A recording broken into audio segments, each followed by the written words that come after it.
welcome to the Teaching Corner. So today I wanted to talk to you about the difference between Alta and the Orton-Gillingham Academy.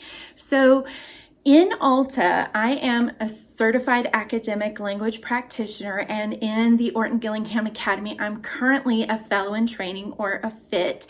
But today I wanted to compare them both at about the same level. So a Certified Academic Language Practitioner is about the same as somebody at the associate level in the Academy. And I just wanted to compare the two just to give you information in case you were trying to figure out which way you would like to go, and you can make your own decisions. So for both of these, you have to have a bachelor's degree, and then both of them require coursework. So in Alta, you have to have a language foundation, and that class costs $800, and then it's $470 in materials. And then you have to do 2 language workshops. When I looked this up, both workshops were 10 hours, which combined gave you a total of 45 hours. I'm not sure how much those workshops costs. And then in the Orton-Gillingham Academy, it's a 60-hour course, and it has to be performed by a fellow or a fellow in training. So I currently am doing some teaching for other teachers right now underneath my fellow, but it's a 60-hour course, and the one that we currently offer is $2,000. Depending on who the fellow is, that will change the cost of it. And then for Alta to become a CALP, it's 9-month practicum, and it's a minimum of 9 months up to 2 years. And then the practicum for Orton-Gillingham Academy is about 10 months or about 1 school year. I think it can also take you up to 2. And then for this one, you have monthly meetings.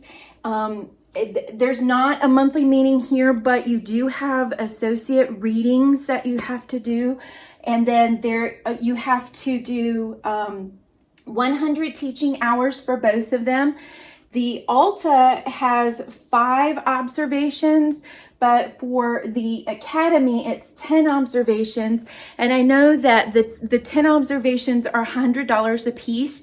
I don't know what the Alta costs for their observations, but then what the major difference between the two is that then with Alta, you take a test, and the test is $180, and that includes your first year's membership fees, and then it's $75 annually after that. You don't take a test for the Academy, but they are a part of the Alliance, where Alta has dropped out of the Alliance because they wanted to have the test, and they didn't feel they didn't want to be a part of the Alliance because the Alliance said that you didn't have to take one. But what you do as part of this is you will do pick a student and do an annotated lesson plan for that. And then there's an application to the Academy.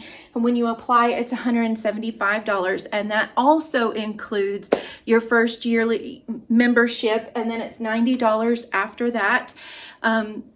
So both of these, are obviously I'm a part of both of them. I think they're good organizations. I got this while I was working on this because this actually has more requirements than Alta does, but I would say obviously I'm a fellow in training, so I'm slightly biased as to which one I think is particularly better, but I think that they're both great organizations and a wonderful place to start. Of course, with this, you go from the associate to the, you can then go on to certified level, and then you can become a fellow, which is what I'm working on right now. I'm a fellow in training, and there is, after practitioner, I know there is a therapist level for Alta.